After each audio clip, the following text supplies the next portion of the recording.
Prime minister Pakistan Imran Khan साहब ये समझते हैं कि वो डिलीवर कर रहे हैं, वो काम कर रहे हैं, तो ये इमरान खान साहब का दावा है। दूसरी बात यह है कि आपने जो देखें इस वक्त अब तो जो हम एक मफरूज़े पे मबनी बात कर सकते थे, अंदाज़ा लगा सकते थे, तजिया कर सकते थे, तबसरा कर सकते थे, अंदाज़ा लगा सकते, सब चीज़ें ख़त्म हो गई।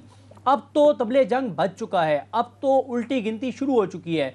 अब तो एक एक दिन, एक एक लम्हा, एक एक घंटा जो है वो पाकिस्तान के जो सियासी तारीख है, ये पाकिस्तान की सियासी तारीख के चंद अहम जो मोड़ आए हैं उनमें से एक मोड़ है, जो आज से पाकिस्तान की तारीख में 7 8 10 को बड़े मौके आए होंगे, उनमें से एक मौका है ये जो इस वक्त गुजर रहा है। ये पाकिस्तान की तारीख लिखी जा रही है, क्योंकि पाकिस्तान की तारीख में कभी अदम एतमाद कामयाब नहीं हुई किसी प्राइम मिनिस्टर के खिलाफ। क्या इमरान खान के खिलाफ तहरीक अदम एतमाद कामयाब होगी और ये तारीख रकम हो जाएगी, या ये हमेशा की तरह नाकाम हो जाएगी? दूसरा जो बुज़दार साहब वाला मामला है, उस पर अब क्या मसला है? उस पर मसला ये है कि चौधरी बिरादरान हो, अलीम खान हो, जहांगीर तरीन हो, उन सब के पास भी टाइम यही है, यही दिन है। अब इमरान खान साहब ने कम अज़ कम हमारे साथ मुलाकात में ये नहीं कहा कि मैं उस्मान बुज़दार को चेंज नहीं करूँगा। उसके बाद एक मुलाकात के हवाले से चैनल्स के ऊपर खबर ज़रूर आई, लेकिन हमारे साथ मुलाकात में कैटेगोरिकल उन्होंने ना तो ये कहा कि मैं उसको बिल्कुल नहीं हटाऊंगा, ना ये कहा कि मैं हटा रहा हूँ। उन्होंने ये कहा कि जब भी आप किसी चीफ मिनिस्टर को हटाते हैं उसकी इम्प्लीकेशंस होती हैं, आपको एक थॉट प्रोसेस होता है, चीज़ें देखनी पड़ती हैं, ये सारी उन्होंने बातें की। और हाँ, उनकी गुफ्तगू से इस बात ज़्यादा गुमान नजर आता था या तासुर मिलता था कि अभी उनका उस्मान बुज़दार को तब्दील करने का कोई इरादा नहीं है। लेकिन देखें, इमरान खान साहब ये तो शायद कर सकें कि ठीक है उस्मान बुज़दार को वो चेंज करते हैं, क्योंकि हालात अब सियासी तौर पे वहाँ बहुत ख़राब हो गए हैं, ग्रुपिंग हो गई है और बहुत ज़्यादा एमपी सामने आ गए हैं। लेकिन ये मुझे बहुत मुश्किल लगता है कि इमरान खान साहब ये कहें कि मैं फ़ौरन ये करने जा रहा हूँ, तो ये ज़रा मुझे इमरान खान साहब के मिजाज के ख़िलाफ़ लग रहा है। लेकिन जो उस्मान बुज़दार के खिलाफ हैं वो भी, चाहे वो काफ लीग है, अगर वो चाहती है कि चेंजिंग हो, या जहांगीर तरीन या अलीम खान, वो भी वो भी चाहेंगे कि इन्हीं दिनों में हो, क्योंकि अगर इमरान खान साहब की तहरीक अदम नाकाम हो जाती है, ये चैप्टर क्लोज हो जाता है, फिर तो उनका वो दबाव नहीं रहेगा। अभी तो उनके पास ये ब्लैकमेलिंग का टूल है कि भाई उस्मान बुज़दार को हटाते हो या अदम एतमाद में हम अपोजिशन के साथ देने का ऐलान करते हैं। उसके बाद वैसे मुमकिन ऑप्शन क्या हो सकता है? चलें आज नहीं इमरान खान साहब रेडी, लेकिन इन फ्यूचर अगर रेडी हों तो क्या ऑप्शंस हो सकते हैं? देखिए, उसके ऊपर भी बहुत मसाइल होंगे। अलीम खान ग्रुप और जहांगीर तरीन ग्रुप अपना नाम देंगे, चौधरी बिरादरान अपना को बंदा लाना चाहेंगे, इमरान खान साहब की अपनी कोई मंशा होगी। तो चीज़ें जो हैं वो सियासी तौर पर मैं समझता हूँ कि ये जो अगले कोई 24 से 28 रोज़ है, ये पाकिस्तान की सियासी तारीख के लिए, ये पाकिस्तान के लिए, पाकिस्तान के मुस्तकबिल के लिए, इमरान खान साहब के लिए, अपोजिशन के लिए, एस्टेब्लिशमेंट के लिए, सबके लिए ये अगले 24 से 28 रोज़ बहुत अहम है। और इनमें जो है वो पाकिस्तान की तारीख जो है वो अहम जो मौके हैं वो अब लिखना शुरू कर देगा। लेकिन यहाँ पर वज़ीर आज़म इमरान खान साहब क्या डिसाइड करते हैं? दिल, आपको क्या लग रहा है कि अगर वज़ीर आला पंजाब उस्मान बुज़दार साहब को हटाया जाता है और सिचुएशन अगर ऐसी बन जाती है, तो काफ लीग की बारी आने वाली है, या जहांगीर तरीन ग्रुप जो अपने नाम पेश करेंगे उस साइड से कोई उम्मीदवार आ सकता है? देखें, ये बहुत ही अब मुश्किल फैसला है और ये इतना आसान फैसला नहीं है। उस्मान बुज़दार, मैं इससे पहले भी कह चुका हूं कि वो ईंट हैं, जिसको निकाला जाए तो पूरी दीवार मुतासिर होती है, गिरती है। अब मसला ये है कि अब वो सिर्फ जहांगीर तरीन ग्रुप नहीं रहा, अलीम खान ग्रुप ने भी ज्वाइन कर लिया है, वो स्ट्रेंथन हो गया है। उसके बाद उसकी दूसरी तरफ कौन है? आपका एक बड़ा इत्तेहादी पंजाब में, जो कि सबसे बड़ा उम्मीदवार है, जो सबसे पहला उम्मीदवार है, जिसको अपोजिशन की जानिब से भी ऑफर थी और जिनको हुकूमत की जानिब से भी कोई ऐसा ग्रीन सिग्नल दिया जा रहा था। तो ये इतना आसानी, और आज रही सही कसर तो उस्मान बुज़दार साहब ने निकाल दी। उन्होंने अपनी क़यादत को पैगाम दिया, उन्होंने कहा जी मैं तो इन्हें एक्सेप्ट ही नहीं करूंगा, हाँ अलबत्ता चौधरियों को बना दें, चौधरी परवेज लाई को बना दें तो मैं एक्सेप्ट कर लूंगा। और दूसरी साइड पे भी ऐसी सूरत हाल है, परवेज लाई साहब को उस्मान बुज़दार तो कबूल हैं, उनको अलीम खान या कोई और किसी सूरत कबूल नहीं है। उसकी रीजन ये है, साहब को क्या सूट करेगा?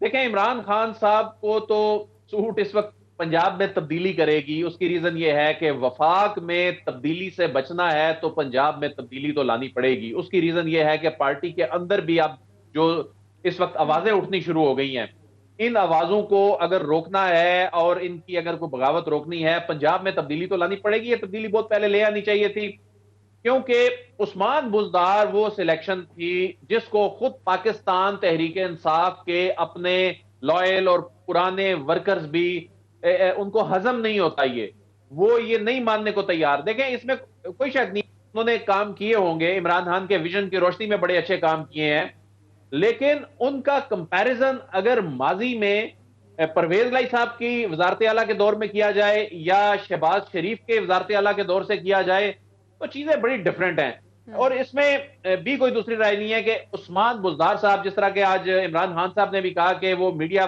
के साथ इतने वो नहीं है फ्रेंडली, मीडिया शाये हैं, ये एक बहुत बड़ा उनका मैं समझता हूं कि खला है उनकी शख्सियत में, क्योंकि मीडिया से दूर होने की वजह से वो अपने आप को ब्रांड नहीं बना सके, और यहां ब्रांड ही बिकता है, यहां पर करवाना पड़ता है, अपने आप को वो रजिस्टर नहीं करा सके, अपने आप को वो उस तरह से ब्रांड नहीं बना सके।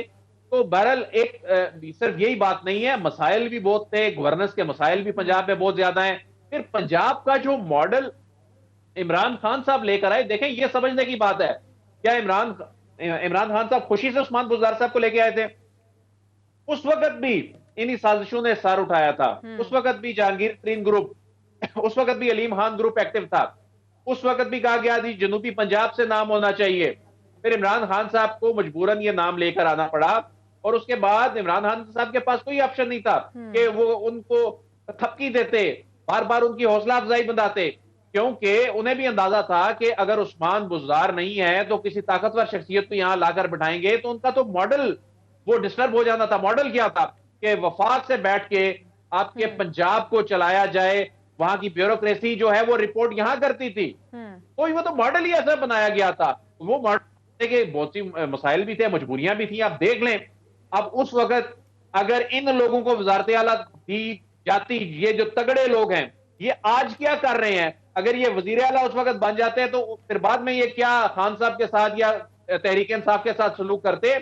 तो ये इमरान खान साहब के लिए एक और बड़ा इम्तिहान है कि इस वक्त इत्तेहादी को भी राजी रखना है और जो आपका बहुत बड़ा धड़ा है उसको भी राजी रखना है। लेकिन हैरानी की बात यह है कि इमरान खान साहब सर पर आंच पड़ी है तहरीकियत में एतमाद, और सर पर आंच पड़ी है वो एक नया चैलेंज पंजाब का, लेकिन आप खुद लोगों को एंगेज करने के बजाय आपने इमरान इस्माइल साहब को ये अहम फरीजा दे दिया है। यानी आपने अपनी हुकूमत को बचाने के लिए जो सबसे पहली शील्ड इस्तेमाल की है वो इमरान इस्माइल साहब है। तो ये बड़ा हैरान कुन है, और मुझे तो ये समझ नहीं आ रही कि इमरान खान साहब का जो कॉन्फिडेंस है वो किस बात पे है। अगर एस्टेब्लिशमेंट भी उनके साथ नहीं है या न्यूट्रल है तो मतलब पहले जैसी बात तो नहीं है, ये तो सबको मालूम है। न्यूट्रल है या उनके साथ नहीं है, मुखालिफ है, जो भी है उनके साथ नहीं है। उस्मान बुज़दार को वो जो है तब्दील नहीं कर रहे, पार्टी के अंदर बगावत सर उठा रही है। फिर मुझे नहीं समझ आ रही कि उनके कॉन्फिडेंस की वजह क्या है, या तो वो सबको हल्का ले रहे हैं तो या सब इमरान खान साहब को हल्का ले रहे हैं। ठीक है, यहीं से आगे अगर मैं सिद्दीक आपकी तरफ आऊं तो मुझे ये बताइएगा कि आपको क्या लग रहा है इस वक्त मुमकिन ऑप्शन वज़ीर आज़म आपके लिए क्या हो सकता है? अगर तो वो काफ लीग का लेट सपोज साथ देते और परवेज इलाही साहब को नेक्स्ट सीएम पंजाब लेकर आते हैं तो तरीन ग्रुप से क्या इश्यूज या कॉन्सिक्वेंसेस फेस करने पड़ सकते हैं वज़ीर आज़म इमरान खान साहब को, या अगर वो तरीन ग्रुप में अलीम खान साहब को सीएम पंजाब लगाते हैं तो इत्तेहादी जमात बहुत इंपॉर्टेंट शख्सियत, वहां से फिर क्या कॉन्सिक्वेंसेस देखने पड़ सकते हैं वज़ीर आज़म इमरान खान साहब को? देखिए इस वक्त अब तहरीक अदम एतमाद जमा होने के बाद हिकमत अमली जो प्राइम मिनिस्टर की है और तहरीक इंसाफ की है वो तीन तरह की हमें नज़र आती है। तीन मुख्तलिफ पहलुओं पे वो काम कर रहे हैं। सबसे पहला जो काम कर रहे हैं इस वक्त, वो जो सबसे ज़्यादा काम कर रहे हैं वो कर रहे हैं अपने लोगों को मनाने के हवाले से, और यही वजह है कि इमरान खान साहब ने अपनी काबीना जो उनकी करीबी जो लोग हैं उनको ये कहा है कि जितने भी नाराज़ लोग हैं उनको मनाएं, कतई नज़र इसके कि वो मेरे बारे में क्या कहते हैं या पार्टी के बारे में क्या कहते हैं, लेकिन तमाम लोगों को मनाएं। दूसरी जो हिकमत अमली है वो उनकी सियासी है, कानूनी है। उस पर वो ज़ाहिर है बाबर रहमान साहब से उन्होंने ब्रीफिंग ली, फ़रोग नसीम साहब से ब्रीफिंग ली, अटॉर्नी जनरल पाकिस्तान खालिद जावेद खान साहब से ब्रीफिंग ली कि वो कानूनी तौर पे क्या कर सकते हैं। तीसरी जो उनकी है वो इस वक्त काउंटर जो अटैक उन्होंने किया है हुकूमत ने अपोजिशन के लोगों से रब्ते के हवाले से, ताकि थोड़ी सी उनको भी हीट पहुँचे। तो इन तीन महाजों पर काम हो रहा है। आप देखते हैं ये किस हद तक चीज़ें इनके लिए बेहतर होती है। अदील वड़ाई साहब ने ये बात दुरुस्त कही। इस वक्त इमरान खान साहब के लिए सबसे बड़ा मसला क्या है? इमरान खान साहब के लिए सब बहरान इकट्ठे आ गए हैं पार्टी के अंदर। जो वो पार्टी के अंदर लोगों के साथ करते रहे वो सब खड़े हो गए इस मौके पे। देखें जब आप मुश्किल में होते हैं, तहरीक अदम एतमाद एकदम सर पर आ गई। जब आप मुश्किल में होते हैं तो आपका जो जिस जिसके साथ आपने ज्यादती की होती है सब आ जाते हैं बदला लेने। अपने लोग बदला लेने के लिए आ गए, जो पार्टी के अंदर जिन लोगों को इग्नोर किया, विनिंग हार्सेस थे, ओल्ड पॉलिटिकल फैमिलीज के, वो इस वक्त एक्टिव हैं, अपोजिशन चढ़ दौड़ी है, एस्टेब्लिशमेंट न्यूट्रल है, इंटरनेशनली प्रेशर है, मीडिया आपको पता है सूरत हाल का। तो इमरान खान साहब के ऊपर इस वक्त 5 तरफ से हमला हुआ है, देखते हैं इस हमले से वो कैसे निकलते हैं।